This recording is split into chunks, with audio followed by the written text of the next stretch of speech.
Bonjour amis rêveurs et bienvenue sur la chaîne Terre Onirique. Aujourd'hui, on va aller un peu dans l'univers Harry Potter puisque je vous propose une analyse d'un des artefacts emblématiques de la saga, le retourneur de temps. J'ai choisi cet objet déjà pour vous parler de son histoire et de ses effets, mais aussi parce que je le trouvais très bien pour parler de la magie temporelle dans la culture populaire.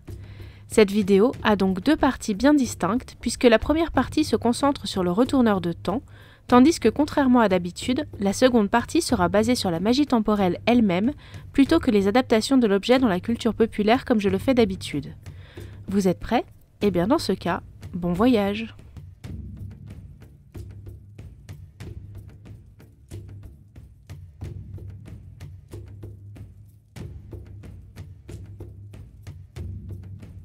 N'importe quel auteur ou scénariste pourra vous dire que la magie temporelle est une des plus difficiles à utiliser et à mettre en place dans un univers. J.K. Rowling elle-même dira qu'elle a pris la magie temporelle avec un peu trop de légèreté dans son œuvre et elle a dû trouver une solution pour éviter que son artefact ne soit trop puissant dans son univers. Le retourneur de temps fait sa première apparition dans Harry Potter et le prisonnier d'Azkaban, le troisième opus de la saga. Hermione Granger, voulant suivre à peu près tous les cours dispensés dans l'école de magie, doit trouver une solution pour pouvoir assister à 2 cours en même temps. C'est pourquoi, au début de l'année, elle reçoit en secret un retourneur de temps par le professeur McGonagall.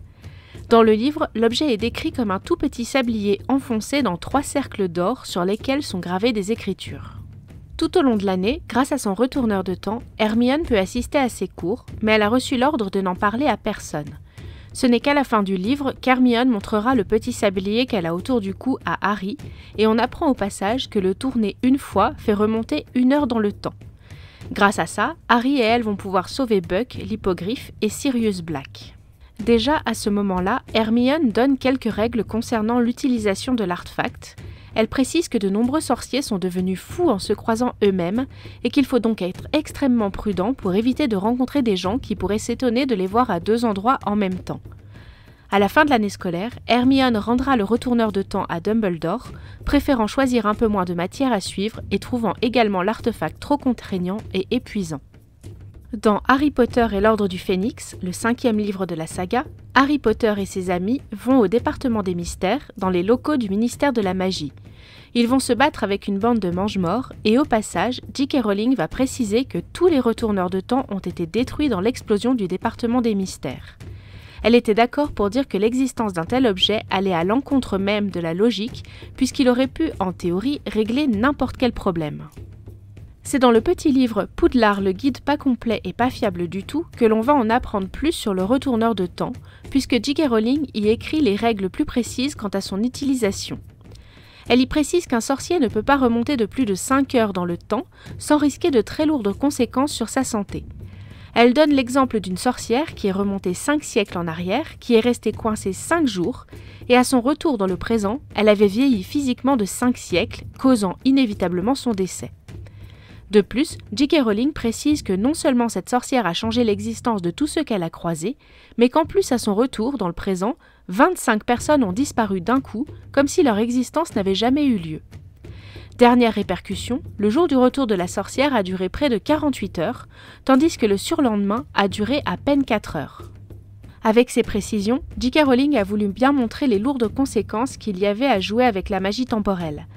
Dans un petit commentaire qui accompagnait ce chapitre sur le retourneur de temps, elle précise qu'elle a fait en sorte que tous les retourneurs de temps soient détruits afin que ses protagonistes n'y aient plus jamais accès. On en arrive donc à ce si controversé Harry Potter et l'enfant maudit, la pièce de théâtre et 8e tome officiel de la saga. Alors, comment qualifier ce truc en restant poli ? Bon, ok, je respecte ceux qui ont aimé, et en tant que grande fan de l'univers Harry Potter, j'aurais sans doute été comme une dingue à aller voir la pièce à Londres. Mais on va pas se mentir, ce truc n'a vraiment aucune logique. Certes, ce n'est pas J.K. Rowling elle-même qui l'a écrit, mais elle l'a validé dans son univers. Alors que pourtant, il crache sur énormément de règles que l'autrice avait mis en place elle-même, corrigées dans de nombreux tweets et dans l'un de ses mini-livres. Pourtant voilà, l'intrigue principale de l'enfant maudit, c'est qu'Albus Potter et Scorpius Malfoy, donc les enfants de Harry et de Drago, trouvent le retourneur de temps d'Hermione et vont foutre le bordel dans le passé en essayant de sauver Cédric Diggory. Bien entendu, leurs actes vont avoir multiples répercussions dans le présent et donc changer le futur que l'on connaît pour Harry, Hermione, Ron et Drago. Selon une théorie de fans, il semblerait que les retourneurs de temps utilisés par les fils de Harry et Drago soient différents puisqu'ils ne répondent pas aux mêmes règles strictes établies pour les retourneurs de temps utilisés par Hermione dans le 3e livre. Avec ces objets-là, Albus et Scorpius peuvent faire des allers-retours dans le temps et ils peuvent modifier le futur comme l'avait fait cette sorcière revenue 5 siècles en arrière.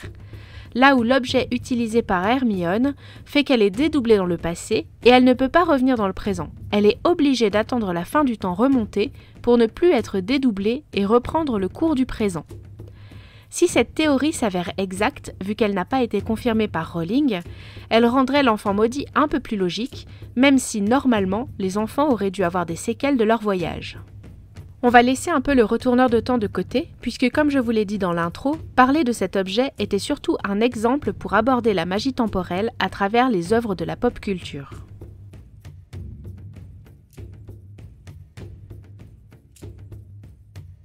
En faisant mes recherches, j'ai pu voir que la magie temporelle était utilisée dans pas mal d'œuvres qui ont plus ou moins réussi à en gérer les règles.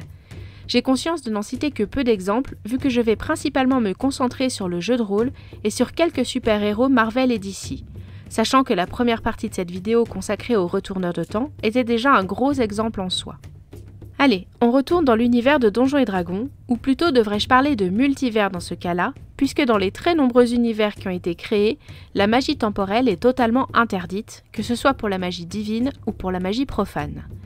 En gros, si vous n'êtes pas initié à ce langage, la magie profane c'est tout ce que font les magiciens, les bardes et autres ensorceleurs, tandis que la magie divine, c'est tout ce qui est lié au divin, donc les prêtres par exemple. Dans les royaumes oubliés, la magie temporelle est quasiment un tabou et l'utiliser peut avoir de lourdes conséquences pour la personne qui l'utilise. Ça se traduit en général par une sanction divine tellement horrible qu'elle dissuade tous les utilisateurs de magie d'y recourir. Dans l'univers Marvel, bien sûr, le premier truc auquel on peut penser, c'est la pierre d'infinité du temps que Doctor Strange porte autour du cou. Il l'utilise avec parcimonie, et dans le premier film, c'est surtout dans son face-à-face avec Dormammu qu'il en abuse en créant une boucle temporelle, l'emprisonnant avec lui, jusqu'à ce qu'il accepte de laisser la Terre tranquille. Dans le film Avengers Endgame, les Avengers remontent le temps pour trouver les pierres d'infinité avant Thanos et pour pouvoir contrer son claquement de doigts ayant fait disparaître 50% des êtres vivants de l'univers. Quand Bruce Banner se retrouve face à l'Ancien, il lui explique la raison pour laquelle il a besoin de la pierre du temps et celle-ci accepte de lui donner la pierre à l'unique condition qu'après avoir accompli leur tâche, ils remettent toutes les pierres exactement où et quand ils les ont prises. À cette occasion, on peut également voir une scène où Loki s'empare du Tesseract, ouvrant au passage la possibilité d'un univers alternatif qui permettra de développer la série Loki, dont la sortie a été annoncée pour juin de cette année. Je sais pas vous, mais perso, j'attends avec impatience de voir ce que ça donne. On va également citer le héros Flash de l'univers DC Comics, puisque lui aussi, grâce à sa vitesse, peut voyager dans le temps. D'ailleurs, lors de ses petits sauts dans le temps, il voit principalement des univers alternatifs qu'il peut interpréter comme des visions, et il a la possibilité de changer les futurs qu'il voit. Cette faculté a été découverte et mise en place dans la série Flash. Après, comme je l'ai déjà dit, je ne suis pas trop l'univers de DC Comics, donc j'ai pas maté la série plus que ça. C'est en regardant le Snyder's Cut que j'en ai un peu plus appris sur cette faculté de Flash. Excusez-moi si j'ai fait une erreur, vous pouvez me corriger en toute bienveillance dans les commentaires. Difficile de parler de voyage dans le temps et de culture pop sans parler de la légendaire trilogie des Retours vers le futur. Je ne pense pas que ce soit nécessaire de vous résumer les 3 films, même s'ils datent un peu, n'importe quel geek les a vus au moins une fois. On va quand même vite fait parler de la DeLorean de Doc qui permet de voyager dans le temps. Avec le jeune Marty McFly, ils vont dans le futur, mais aussi dans le passé. Dans le second film, Biff Tanner va voler la DeLorean et va retourner dans les années 50 pour donner à son lui plus jeune un almanach regroupant tous les résultats sportifs des années 50 aux années 80. Il va donc changer son propre futur et créer une réalité alternative. Doc et Marty vont eux aussi retourner dans les années 50 pour essayer de rétablir la réalité. Ici, le paradoxe temporel est abordé par Doc et il va être géré en parlant de réalité alternative. Difficile également de parler de voyage dans le temps sans citer l'emblématique série Doctor Who. Dans cette série, le docteur voyage dans le temps et dans l'espace à bord de son TARDIS. Cependant, il précise chaque fois à ses assistantes qu'ils n'ont pas le droit de modifier le passé puisque les conséquences seraient bien trop lourdes pour l'univers. De plus, le docteur précise plusieurs fois qu'il lui est également interdit de croiser sa propre ligne temporelle. Le personnage de River Song jouera sur cette petite règle à chacune de leurs rencontres, avec sa fameuse réplique « Spoiler » Spoilers. quand le docteur la questionne. Et je vais finir par le film La grande aventure de Bender, qui est le premier long métrage dans l'univers de Futurama, qui sera d'ailleurs découpé en 4 épisodes, devenant ainsi les 4 premiers épisodes de la saison 6. Dans ces épisodes, Fry découvre qu'il a un tatouage de Bender sur la fesse, qui est en fait un code caché pour voyager dans le temps. Bender a téléchargé un virus qui le rend obéissant, et un trio d'extraterrestres arnaqueurs l'oblige à tuer Fry. Grâce au code, Bender va voyager dans le temps et voler les plus grands trésors de l'humanité.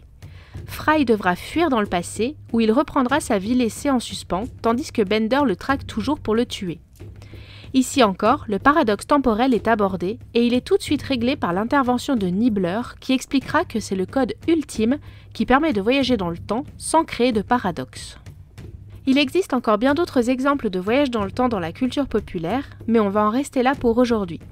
J'espère que cet épisode vous aura plu, même s'il était un peu différent des autres. Si ça vous a plu, laissez-moi un petit pouce bleu.